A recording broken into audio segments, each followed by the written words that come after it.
오늘은 뜨거운 커피. 네. 네. 아, 여러분은 우리 집 특집, 네. 집 특집으로 지금 함께하고 계시는데요. 예. 우리 공동의 집인 지구. 지구에서 우리가 어떻게 같이 더불어 잘 살아갈까, 네. 함께 살아갈 수 있을까를 이야기 나누고 있었는데요. 네. 지금 이제 이번 시간에는 도시의 예, 정석 정석 교수님을 예. 모시고 또 네. 이야기 나눠보도록 하겠습니다. 네, 어서 오십시오. 반갑습니다. 안녕하세요. 교수님. 반갑습니다. 네. 저희 먼저 교수님 소개 네. 좀 부탁드릴게요. 예, 안녕하십니까. 유튜버 도시의 정석의 정석입니다. 아니, 오늘 지금 보니까 저 구독자가 859명인데 오늘 1000명 가야 됩니다. 계정 이름이 도시의 정석. 근데 분명 효과 보실 겁니다. 저도 네, 네. BJBS 네. 엄청 공부해가지고. 저 지켜보겠습니다. 우리 중세 라이브의 힘을 한번 큰일 났네요. 네. 믿게 해주십시오. 코로나19로 요즘 많은 수업이 이제 온라인으로 대체됐는데요. 예. 요즘 교수님 어떻게 지내시는지요? 저는 작년 재작년까지는 이제 저희 시립대학교에 보직 교수 교무처장을 했고 올 3월부터는 연구년입니다. 네. 이제 안식년이라고도 안식년. 하죠. 네네네. 그래서 올 한 해 동안은 수업이 없어요. 대신에 이제 연구를 해야 됩니다. 그래서 지금 그 로컬, 그러니까 지역에 내려가서 한 달 살이를 쭉 하고 있습니다. 그 연구 주제가 로컬에서 더 행복한 사람들이에요. 대한민국의 여러 가지 문제들, 아까 계속 얘기했던 부동산, 집 네네네네네. 문제를 포함해서 많은 문제들의 그 근원에 이 수도권 과반 인구가 있습니다. 예, 그러니까 우리 수도권 면적은 11.8% 국토에 예. 겨우 10% 좀 넘는데 지금 과반 인구가 2019년부터 수도권 인구가 전체 인구의 절반 이상이. 그러니까 여기에 모든 문제가 여기서 벌어지는 거예요. 그리고 수도권 인구는 계속 늘고 비수도권 지역의 중소도시, 원도심, 농산어촌, 시골 마을은 이제 사람이 없어서 소멸 얘기가 나올 지경. 그러니까 불균형과 편중이 너무 심해지고 있는 거예요. 그러니까 이 흐름을 바꾸지 않고서 대한민국의 모든 문제들은 해결이 어렵다. 그래서 이제 저부터 이 지역에 내려가서 한 달 정도 살아봐야 그 지역을 알고 그리고 의외로 중장년들 또 청년들 중에는 이 대도시를 떠나서 수도권을 떠나서 이런 로컬에 가서 창업하고 취업하고 더 행복하게 사는 분들이 많아요. 그분들 이야기를 지금 저희 유튜브 도시의 정석에 열심히 지금 이렇게. 저도 유튜버를 열심히 하고 있습니다만. 예. 네, 저도 BJBS 유튜브를 열심히 하는데요. 그 유튜버 하시면서 가장 인상 깊었던 그 아까 말씀한 청년들과 그쪽에 살고 있는 사람들의 사례가 좀 있으면 좀. 그 최근에 제가 네. 이제 하동 한 달 살이 마무리하면서 네. 그 하동의 그 주민 공정 여행 협동조합 놀루와. 놀루와. 놀루와 하동으로 놀루와. 근데 근데 이 놀루와 협동조합이 네. 이제 제가 하동 한 달 살이를 하게 된 계기이기도 하고. 그래서 그 놀루와의 젊은 PD 그 두 PD와 인터뷰를 했어요. 이 두 사람, 한 사람 부산 사람, 한 사람 산청 사람인데 하동에서 이 놀루와라고 하는 협동조합에서 일하는 게 너무 행복하다. 그리고 이제 그 행복한 이유 중에 하나가 참 이 그 시골에 가면 빈집들이 많은데 이 두 청년들이 집을 구하는 게 그렇게 힘들었다는 거예요. 예, 제가 안 그래도 그거 며칠 전에 그 네, 유튜브를 한번 네. 봤습니다. 그렇죠. 빈집을 구하기 너무 힘들다고. 근데 다행히 이제 지금은 예. 정말 이렇게 널찍한 집에서 이렇게 정말 행복하게 사는 거죠. 그러니까 서울이나 이런 대도시에서는 상상할 수 없을 정도의 비용 부담으로. 지금 그래서- 화면에 나오고 있는. 아니, 이게 한 달 살기 하러 가자고 하실 때 예. 등짝 스매싱 안 당하셨나요? 아니. 그래서 제가 우리 헬레나와 예. 또 장모님을 하동으로 또 초대를 해서 같이 여행도 하고 그랬죠. 네. 그 네. 지금 한 달 살이를 지금 지금 몇 번째 하고 계세요? 하동에서 한 달 살이를 끝냈고 네. 그리고 지금은 이제 목포 한 달 살이 중입니다. 목포에 내려간 지 이제 일주일 넘었고 오늘 방송 때문에 이제 올라왔죠. 내일 아침에 다시 내려가서 그런데 목포도 참 매력적인 곳이에요. 목포는 항구다. 낙지. 예, 낙지. 네. 먹을 게 참 많아요. 네. 민어, 네. 또 홍어도 있고. 그리고 이제 목포에 있다가 지난 주말에는 그 전라남도 신안군에 1,000개 이상의 섬이 있죠. 그 섬 중에 이제 도초 비금도에 비금도. 짧게 1박 2일 여행을 다녀왔는데 어쩌란 말이냐 이 말이 절로 나와요. 어쩌란 말이냐 여기까지요. 아, 근데 우리 이런 노래 왜 다 알죠? 왜 알면 안 돼요? 알면 안 되는데. 처음 듣는 노래인데. 도초도라는 섬에 그 앞에 펼쳐진 바다가 네. 정말 기도가 절로 나와요. 오 주님 어찌 이렇게 우리나라는 아름답습니까? 예, 그래서 그런 또 비금도는 더 말할 것도 없죠. 비금도의 그 명사심리 이 바닷길을 걷는데 정말 이 자연의 아름다움 앞에 정말 이렇게 눈물이 막 나려고 그래요. 그래서 대한민국 이 코로나 덕분에 우리가 이제 외국 여행을 많이 못 하는데 예. 어쩌면 그게 우리나라 구석구석 이 대한민국의 아름다움을 우리 국민들이 발견하게 하는 또 좋은 기회가 됐기도 했겠다 이런 생각도 했습니다. 예. 근데 교수님 이렇게 말씀하신 것처럼 그 각 그 도시들만의 어떤 그 예. 매력과 정말 아름다움들이 있는데 하지만 또 그럼에도 불구하고 또 많은 사람들은 이렇게 서울로 이렇게 계속 몰려들고 있잖아요. 그렇죠. 예. 아마도 이제 서울로 특히 이제 비수도권 지역 또는 시골 지역에서 도시로 또 서울로 수도권으로 오게 하는 가장 중요한 이유가 이제 두 가지일 거예요. 하나는 진학, 그러니까 이제 고등학교 또는 대학교에 가기 위해서, 또 하나는 취업이죠. 그러니까 물론 비수도권 지역에도 이 일자리들은 있지만 상대적으로 적고, 그리고 이 학교가 지금 특히 이제 대학 입시라고 하는 게 너무나 서열화되어 있어서 그래서 저는 이 수도권 인구 집중의 이제 근본 원인이 되는 이런 것들을 정말 과감하게 이제 해결해야 된다고 봅니다. 뭐 그렇다면 뭐 이런 문제에 대한 뭐 교수님께서 생각하시는 대안이라든지 뭐 이런 것들이 좀 있을까 싶은데요. 그 이제 최근에 부동산 문제가 네네네. 이제 심각해지니까 이제 정부가 이렇게 부동산 대책을 뭐 1차, 2차, 3차 이런 식으로 발표를 하는데 네. 이제 우리 몸의 어떤 그 병도 이렇게 증세를 완화시키려고 하는 대책으로 풀리지 않거든요. 그러니까 이제 근본 원인을 명확하게 보고 그거에 대한 해법을 찾아야 된다라고 생각을 해요. 그러니까 부동산 문제는 대책으로 풀 수 없다. 정책으로 풀어야 된다.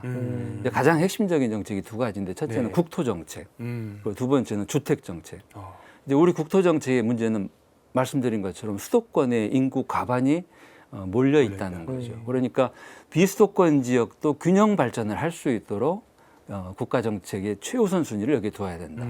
그래서 제가 바라는 거는 이런 겁니다.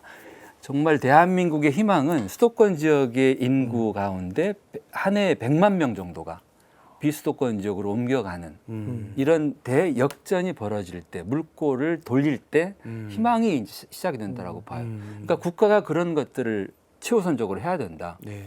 두 번째 주택 정책은 앞서서도 뭐 아까 뉴욕 교구 얘기도 했죠. 네네. 정말 이 집이라고 하는 것에 대한 국가의 정책이 분명해야 됩니다. 그러니까 우리의 가장 큰 약점은 정말 집을 많이 갖고 있는 분들이 그 집을 가지고 얻는 소득이 기업을 또는 어떤 다른 일을 통해서 얻는 소득보다 너무 많은 거예요. 그럼 정말 우리 직장인들이 그렇죠. 예. 아무리 열심히 일해서 월급을 모아도 그 집이 올라가는 속도를 감당을 못하죠. 그러니까 그렇게 되지 않도록 하기 위해서는 국가가 세금을, 그러니까 소위 다주택으로 인해서 얻는 소득에 대해서는 그에 합당하는 이 선진국 수준의 세금을 강화해야 된다. 아마 지금 많은 분들의 저항도 있겠지만 이거는 좀 더 과감하게 해야 될 것 같다. 두 번째는 이 집 가운데 이제 내 집이 개개인들이 갖고 있는 자기 집이 있는데 이 선진국이라고 하는 경우는 굳이 내 집이 없더라도 안심하고 평생 살 수 있는 그런 어떤 공적 주택이 많습니다. 그러니까 오스트리아 수도 비인 같은 데에는 그 시민들의 70% 이상이 자기 집이 아닌 임대주택에 살아요. 그리고 네덜란드 같은 나라는 이 공적 주택, 그러니까 공공임대주택이나 사회주택이 35% 정도 돼요. 전체 주택에. 근데 우리나라는 지금 공적 주택 다 합쳐도 8%가 안 됩니다. 그러니까 우리는 이 내 집을 어떻게든 마련해야 되지. 그렇지 않으면 큰일 난다. 이제 이런 분위기인데 그래서 우리나라 주택 정책의 취약점 중에 또 하나가 그런 공적 주택이 절대적으로 부족하다. 그래서 이런 공적 주택, 공공임대나 사회주택을 과감하게 늘려야 된다. 그래서 이 그 프랑스 같은 경우는 네. 이제 파리 특히 이제 파리시의 경우에 그 공적 주택이 이제 다른 네덜란드 이런 데 비해 좀 적어요. 그래서 이번에 코로나 사태로 이 관광도시 파리에 에어비앤비가 장사가 안 돼요. 그렇죠. 그래서 지금 그 안이달고 그 파리 시장님이 네. 지난 6년 재임을 하고 이제 작년 여름에 재선에 성공하셨는데 그 재선 공약 중에 하나가 파리에 있는 지금 장사가 안 되는 에어비앤비 3만 채를 파리 재정을 투입해서 사겠다. 그 값이 200억 유로예요. 우리 돈으로 2조가 넘는데 네네. 그렇게 에어비앤비 3만 채를 사서 이거를 공공임대주택으로 전환하겠다. 그래서 파리의 가난한 신혼부부들 또는 청년들 또는 사회적 약자들에게 집 걱정하지 않고 살 수 있도록 해주겠다. 이 임대주택에 대한 생각이 좀 우리나라하고는 좀 느낌이 다르네. 왠지 좀 임대주택이라 그러면 왠지 우리는 조금 그렇죠. 이렇게 아까 좀 약간 약간 아파트를 차별이 지을 있고 생각할 때도 거예요. 뭐 예. 들어가는 문도 다르게 막 하기도 하고 그러잖아요. 그러니까 우리는 이제 너무나 임대주택이 기본적으로 적고 그리고 이제 그 가난한 분들을 대상으로 한 임대주택 정도가 다였어요. 그리고 임대주택에 살 수 있는 기한이 기껏해야 10년. 그런데 유럽이나 이런 나라들 도시들 가보면 몇 년이고 평생 언제나 이렇게 편안하게 좋은 가격으로 살 수 있는 임대주택이 아주 많고 그리고 중산층들도 그리고 꼭 가난한 사람들이 아닌 사람들도 임대주택에 삽니다. 네. 그러니까 이런 공적 주택에 당연히 누구나 보편적으로 살 수 있다 이런 문화가 좀 더 만들어져야 되는데 네. 그래서 저는 이제 많이 그 최근에 그 여러 번 이렇게 제안을 하는 게 다신공이에요. 다신공. 이게 뭐냐면 다자녀 연계형 신혼부부 공공임대주택. 그러니까 교황님도 신혼부부 얘기를 하는데 지금 결혼을 안 하려고 하고 결혼해도 아이를 안 낳습니다. 네네네. 그 이유 중에 하나가 교육 문제가 있고 네. 또 하나는 집 문제예요. 그렇죠. 그래서 결혼만 하면 신혼부부들에게 국가 또는 지자체가 이 다신공을 기본적으로 제공을 해라. 그래서 뭐 5년 또는 10년을 그 다음에는 아이를 한 명 낳을 때마다 그만큼의 임대 기간을 늘려줘라. 아이 한 명당 10년씩 늘려줘. 그리고 아이가 늘어나면 집이 커지죠. 예. 그러니까 아이가 한 명씩 늘어날 때마다 평형을 10평씩 늘려줘라. 이런 다신공이라고 하는 주택을 신혼부부들에게 제공해주면 적어도 교수님, 평생 걱정 안 하고 다자녀라서 그렇게 말씀하는 거 아니에요? 저는 이런 혜택을 보질 못했는데 제가 이런 혜택을 봤다면 40년 제가 아이가 넷이니까 그쵸. 40년 집 걱정 않고 살 수 있고 평생 집 걱정을 안 해도 되는 얘기죠. 그렇네요. 이와 유사한 그 제도를 지금 충청남도가 합니다. 그래요? 충청남도는 신혼부부들에게 기본 6년 오. 그 시세보다 훨씬 저렴한 임대주택을 제공하고 아이를 한 명 낳으면 10년으로 연장해주고 그리고 그 임대료를 절반으로 내려주고 그런데 아이가 둘이 되면 다시 임대료를 반을 깎아줍니다. 그러니까 이제 임대료가 그때부터는 0이 되는 거예요. 그냥 저출산 부분도 해결하고 집 부분도 해결하는 동시에 일거양득을 그렇죠. 하는. 예. 그래서 이런 식의 사회적 약자들, 청년들 또는 신혼부부들을 위한 집을 좀 더 과감하게 더 많이 제공해줘야 그래야 내 집을 사기 위해서 막 영혼을 끌어들인다는 예. 이런 네. 그 세태가 좀 가라앉지 않겠는가 싶습니다. 조은하 루치아님께서 정부에서 이미 지방정부 쪽은 집 수리 비용을 지원해주고 있고 집값도 청년이면 보조금 혜택도 많더라고요. 폐교도 경매로 많이 나오고 있는데 정책상 법안 발효 등 현실적인 대안이 적은 게 문제가 아닐까요? 라고 이렇게 좀 물어보시기도 하시네요. 그 하동에 놀러와의 그 젊은 PD들도 네. 이 정부의 이런 그 전세 자금 대출 혜택들을 받고 있습니다. 그 중에 한 분은 그 하동의 가장 아름다운 그 화계 그 지역에 100평이 넘는 단독주택을 네. 전세가 1억이 안 됩니다. 그런데 그 금액의 거의 90% 정도를 정부의 청년 전세 자금 대출을 받았기 그래요? 때문에 본인이 이제 부담하는 한 달 그 이자 비용이 10만 원 정도예요. 그러니까 이런 그 지원 제도들이 많이 있는데 아쉬운 점은 네. 그 지원하는 기간이 짧습니다. 보통 2년 정도. 한광열 대건 안드레아님께서 이런 얘기를 하셨어요. 정권 교체될 때마다 정책이 계속 바뀌니 네. 이게 참 문제다. 그러니까 이게 이렇게 계속적으로 바뀌니까는 그런 어떤 문제들이 더 생긴다는 말씀도 하셨고 네. 또 유상호 신부님도 사실 교수님 하시는 말씀 고등학교 지리 시간에 다 배우는 얘기 좋은 고등학교 다니셨는데요? 근데 우리 고등학교도 안 배운 것 같은데. 난 못 배웠어. 못 배웠어요. 그냥 알면 뭐랍니까 정책이 안 되는 걸 하면서 어떤 정부 정책에 대한 예. 어떤 비판적인 댓글들이 조금 있어요. 그 이제 정권이 네. 바뀌면 또는 이제 정부의 정책 얘기를 하시는데 저는 이제 교직에 있습니다만 대한민국의 교육 정말 저는 미친 교육이라고 생각해요. 이 교육을 바꿔야 됩니다. 그런데 누가 바꿔요? 교육부 장관이 못 바꿉니다. 우리 국민의 절대 다수가 현재의 교육 제도를 그대로 받아들인다면 장관이 못 바꿔요. 대통령이 못 바꿔요. 대한민국의 이 부동산 문제, 이 집값 문제, 이 국토 정책 문제를 국토부 장관이 못 바꿉니다. 예를 들면 이런 거죠. 우리나라의 국민들 가운데 내 집을 갖고 있는 분이 61%예요. 그리고 내 집이 없는 분이 39%. 그런데 61% 국민이 내 집을 갖고 있기 때문에 집값이 오르기를 바라겠어요, 내리기를 바라겠어요. 오르게 말하겠죠. 그러니까 절대 과반수가 집값이 오르기를 계속 바란다면 국토부 장관도 대통령도 이 집값을 내릴 수가 없다. 결국은 정권이나 정책의 문제 이전에 우리의 문제다. 저는 특히 우리 이 가톨릭 신자분들이 정말 신앙의 눈으로 우리 대한민국을 좀 봤으면 좋겠어요. 정말 대한민국은 제가 보기에는 지금 아픈 나라입니다. 이렇게 한쪽 지역에 사람이 몰려 있고 한쪽은 사람이 없어서 온갖 문제고 한쪽은 사람이 많아서 문제이고 그리고 이렇게 정말 비정상적으로 집값이 올라가서 청년들이 살 수가 없을 지경이고 세계에서 가장 어떻게 보면 행복도가 낮은 이 문제는 우리들이 풀어야 될 문제죠. 신앙인들이. 우리나라가 되게 아픈 나라다라고 얘기를 하시니까 그 생각이 들었어요. 보통 우리가 어디 가서 몸 만들고 운동할 때도 네네. 이렇게 한쪽만 근육이 막 이렇게 발달돼 있고 한쪽은 막 이렇게 안 돼 있으면 네. 되게 좀 그렇잖아요. 막 하체 운동도 같이 하고 상체도 하고 이렇게 전체적으로 운동을 해서 몸이 만들어지는 거니까 네. 우리나라가 국토 개발이 전체적으로 다 이렇게 잘 이렇게 이루어져야겠다는 생각이 이렇게 드네요.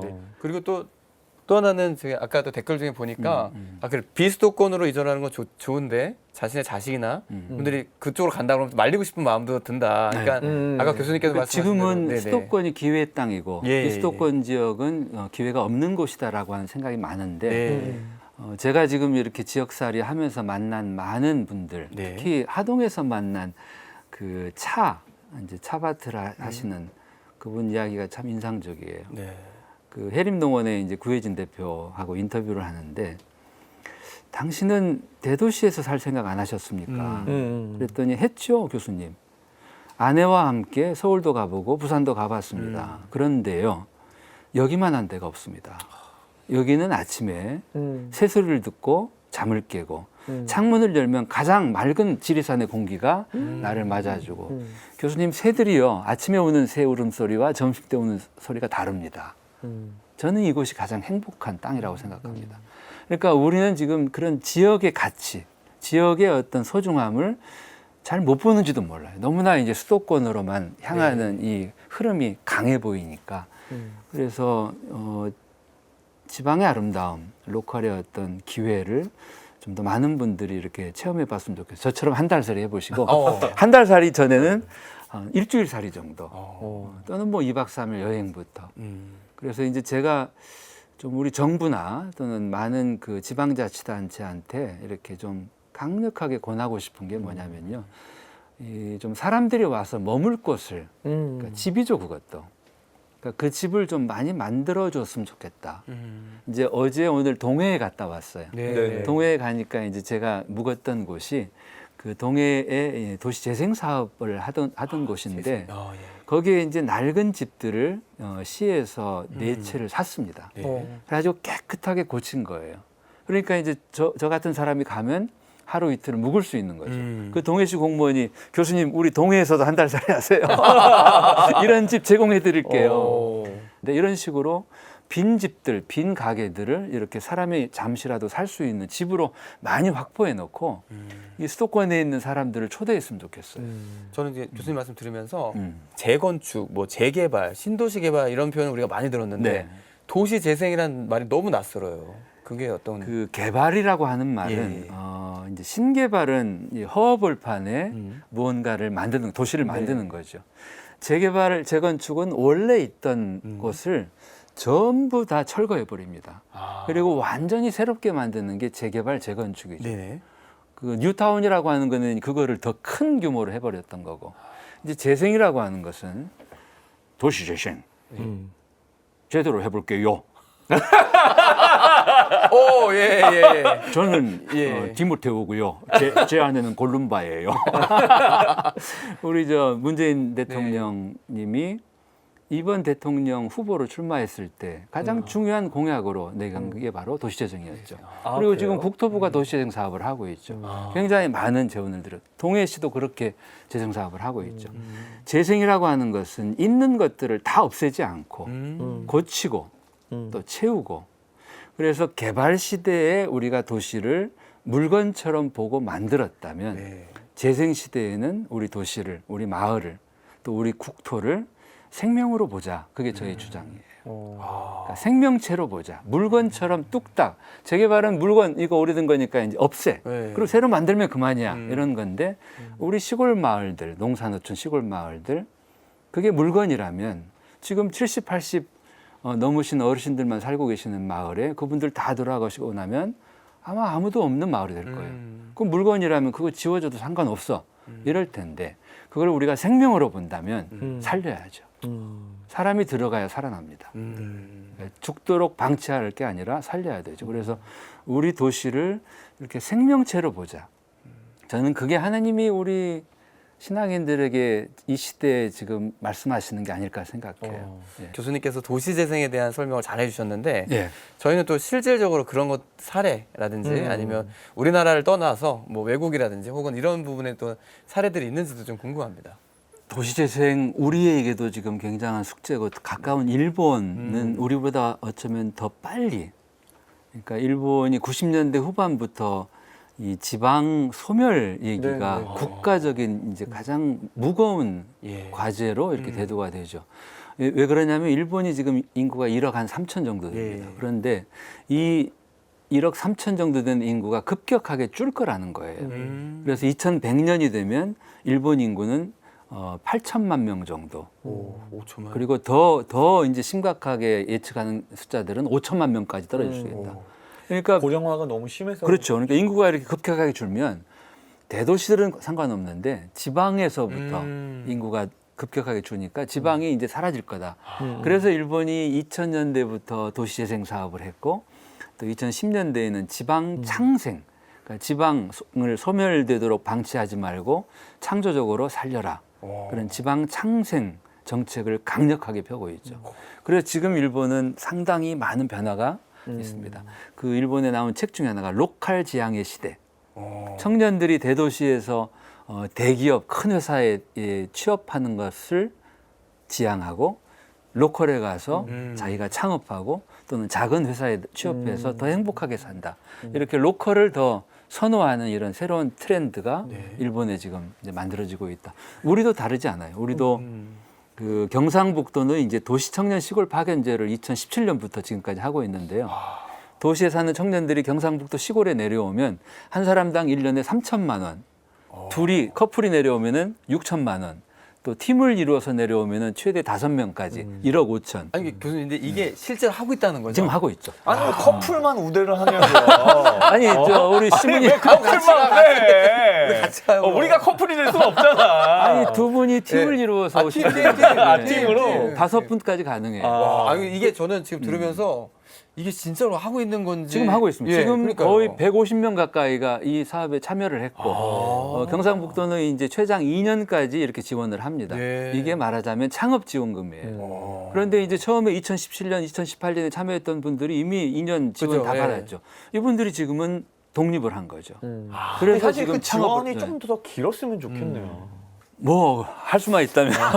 그래서 이제 그 저도 드리고 싶은 얘기가, 우리가 개발 시대에는 이렇게 그 소위 프로젝트라고 해서 사업 기간을 짧게 봅니다. 1년 또는 2년, 3년.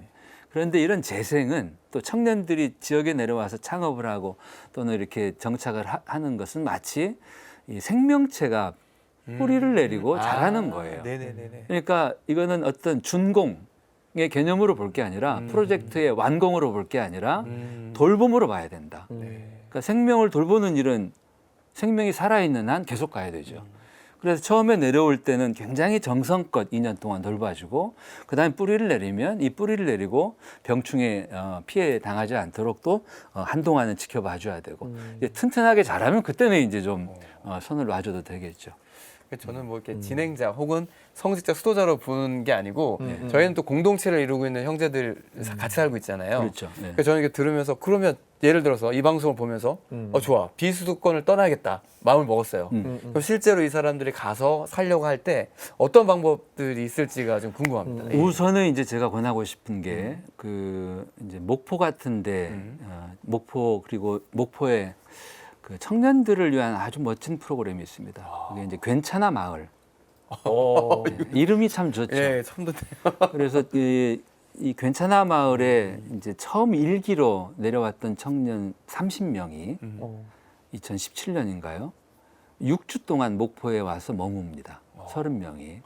그런데 이 6주 프로그램의 가장 중요한 그 철학은 뭐냐면 괜찮아 너. 아무것도 안 해도 돼. 정말요? 너는 그 존재 자체로도 충분히 가치 있는 사람이야. 너무 좋다. 그렇게 청년들이 내려와서 괜찮은 마을에서 지내다 보니까 자기를 발견하게 돼요. 그리고 나중에는 이 청년들이 무언가 할 일들을 찾기 시작합니다. 그래서 그렇게 6주를 보낸 청년 가운데 상당수가 지금 목포에 뿌리를 내리고 있어요. 이번에 내려간 그 친구들을 만날 거예요. 한 사람은 식당을 열었고 또 한 사람은 식당인데 채식 식당을 열었고 목포에 하나밖에 없는 이런 식의. 그리고 그 괜찮아 마을을 이끌고 있는 그 홍동우라고 하는 대표를 엊그제 만나서 식사를 했는데 그 괜찮아 마을의 그 6주를 이렇게 영화로 다큐 영화로 만들었습니다. 유튜브에 있습니다. 정말요? 다행이네요라는 제목에 제가 그 영화 2시간 11분 영화를 보면서 많이 울었어요. 근데 저는 우리 그 카톨릭 그 우리 저 교회 단체 중에 하나 에미 메리지 엔카운터를 하죠. 메리지 엔카운터 2박 3일을 하다 보면 그 참가 부부들의 표정이 바뀝니다.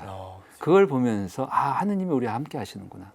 그걸 느꼈는데 그 6주간의 이 괜찮아 마을 프로그램을 보면서 마치 에미 주말을 보는 거예요. 그러니까 이 청년들은 정말 아픈 우리나라 청년들을 불러다가 괜찮다고 하면서 이 사람들을 치유시켜 주는구나. 그렇게 스스로 치유된 청년들이 자기 할 일들을 스스로 찾고 끈끈한 동기를 나누면서 돌아가는 그게 지금도 계속되고 있습니다. 저는 또 이런 부분을 또 실감하는 게 저는 이제 프랑스에서 3년 동안 선교를 했습니다. 그래서 거기는 제가 머물렀던 도시는 아주 작은 도시, 엑성푸어방스라는 도시인데 그 도시는 아주 작은데도 불구하고 프랑스에서 아주 유명한 도시가 되었거든요. 그렇죠. 근데 정말 돌면은 걸어서 30분이면 다 돌 수 있는 도시인데 거기를 중심으로 그 거점 옆에 주거 공간이 또 마련이 되고 분수가 있잖아요. 네, 분수의 도시. 예. 그 그런 말씀 식으로. 하시니까 네네네. 떠오르는 도시가 이제 그 아래 쭉 내려가면은 스페인의 폰테베드라가 있는데 폰테베드라의 그 미구엘 페르난데스 로레스 시장님이 원래 의사였어요. 그런데 99년 시장 선거에 출마를 해요. 왜 출마를 하셨냐면 폰테베드라가 99년 그 당시에 자동차 때문에 너무나 힘든 도시였어요. 인구가 6만인데 차가 3만 대.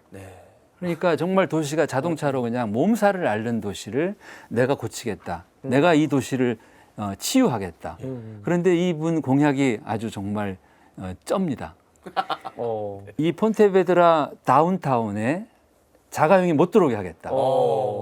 그리고 도시의 주인의 순서를 바로잡겠다. 도시의 가장 우리가 우대해야 될 주인은 걸어다니는 분, 두 번째는 자전거 타는 분, 세 번째는 대중교통 타는 분, 네 번째가 자가용 타는 분. 그래서 그 공약을 내걸고 시장에 당선이 되고 30평방키로 이 다운타운에 차가 못 들어오게 한 거예요. 그러면 이제 경기여부에 주차를 하고 그렇죠. 버스나 걸어서 가면 되는데 그렇죠. 거기에서 이 중심까지 많이 걸어도 20분이면 가요. 그러니까 충분히 걸어 다닐 수 있어요. 이 폰테베드라가 세계에서 이제 일약 가장 유명한 도시가 된 거예요. 차 없는 도시. 그래서 그 도시에 와서 살고 싶은 사람들이 줄을 서서 10,000명 이상 들어온. 그러니까 그런 도시들이 많습니다. 우리나라 시장님들도 좀 하셨으면 좋겠어요. 그래서 마지막으로 네, 예. 질문해 주시죠. 교수님이 생각하는 어떤 집의 의미. 네. 집은 인권입니다. 기본권이 의식주는. 교황님 말씀처럼 부자들만 집에서 살 수 있고 가난한 사람들은 집 없어도 좋아. 이렇게 하면 안 되죠. 그러니까 집이 상품이 되거나 또는 재테크의 수단이 되어버리면 안 된다. 그러니까 약자들도 집은 있어야 된다. 그래서 제가 우리 서울대교구 또는 한국 카톨릭 교회에 드리는 제안은 우리 교회가 집에 대해서 관심을 갖자. 그러니까 이 사유재산으로서의 집뿐만이 아니라 공공재 또는 공유재로서의 집이 많아져야 됩니다.